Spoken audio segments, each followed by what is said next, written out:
Hello good morning बच्चे class 9। तो कल हम लोग डिस्कस किए थे Newton's second law of motion के बारे में, और अच्छी तरह से हमें समझ में आ गया कि न्यूटन्स का सेकेंड लॉ ऑफ मोशन क्या है। आज हम लोग उसके एप्लीकेशन के बारे में जो है डिस्कस करेंगे। तो सेकेंड लॉ ऑफ मोशन में उसका एप्लीकेशन यही होता है, पहला ये बताता है कि मोमेंटम का इफेक्टिव प्रभाव क्या है, मोमेंटम जो है वो किस तरह काम करता है, पहला पॉइंट। सेकेंड क्या है कि ये बताता है कि मास और एक्सेलरेशन में क्या रिलेशनशिप है।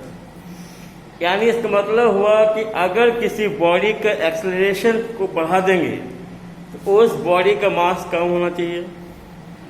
अगर किसी बॉडी का मास को बढ़ा देंगे तो एक्सेलरेशन कम हो जाएगा, क्योंकि फॉर्मूला होता है F equal to m into ए।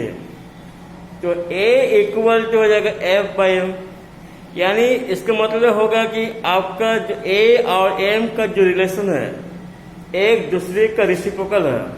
अगर A बढ़ेगा m घटेगा और m बढ़ेगा तो A घटेगा।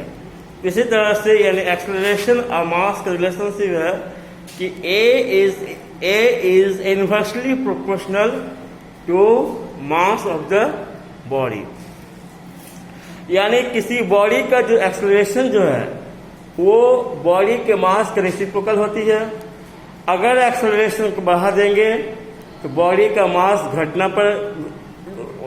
घट जाएगा। अगर बॉडी के मास को बढ़ा देंगे तो उसका एक्सेलरेशन बढ़ जाएगा। तो इसी तरह से हम लोग का ये सेकंड एप्लीकेशन है। थर्ड एप्लीकेशन जो है इससे हम लोग डिफाइन कर सकते हैं force into time. Force into time का जो इफेक्ट है उसको बोलते इम्पल्स, जिसको हिंदी में बोलते आवेग। तो यानी force into time equal to impulse और आवेग। तो आवेग क्या होता है कि the product of force and time is called impulse, और इसका ग्राफ बनता है फोर्स और टाइम का जो एरिया बनता है, फोर्स एंड टाइम का जो एरिया बनता है उस एरिया को बोलते हैं हम लोग impulse. Impulse is the product of force and time. So ऐसा unit of impulse is newton second. क्या होगा?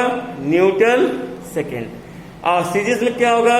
Dyne second. तो इस तरह से इम्पल्स का डिफाइन कर दिए।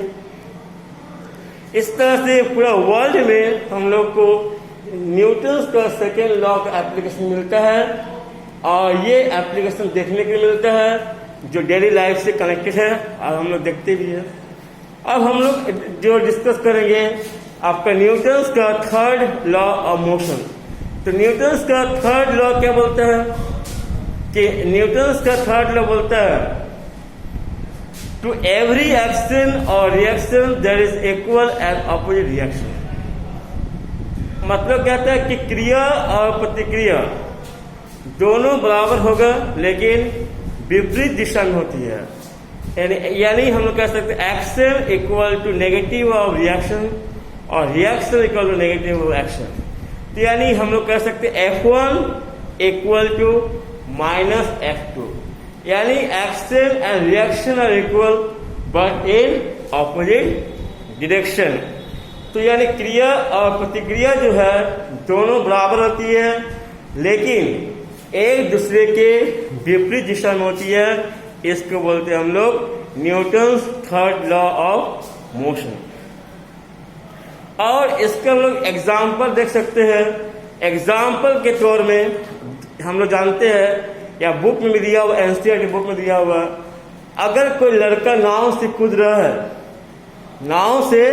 रहा है और किसी किनारे की ओर, तो जैसे ही लड़का नाव से कूद जाता है किनारे की ओर जाता है तो उसी स्पीड से क्या होता है, नाव पीछे की ओर भागता है। उसी स्पीड से नाव जो है पीछे की ओर भागता है, लेकिन दोनों का एक दूसरे के ऑपोजिट डायरेक्शन में यानी विपरीत दिशा में होती है।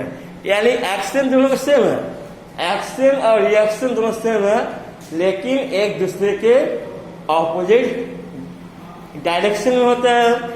जैसे मान लो कि लड़का का दिशा है आगे की ओर, तो नाव की दिशा होगी पीछे की ओर। तो ये जो है आपको Newton's third law of motion है, और इसका बहुत सारा एप्लीकेशन है और इसी एप्लीकेशन को हम लोग जो है Newton's third law of motion को हम लोग डिफाइन कर सकते हैं।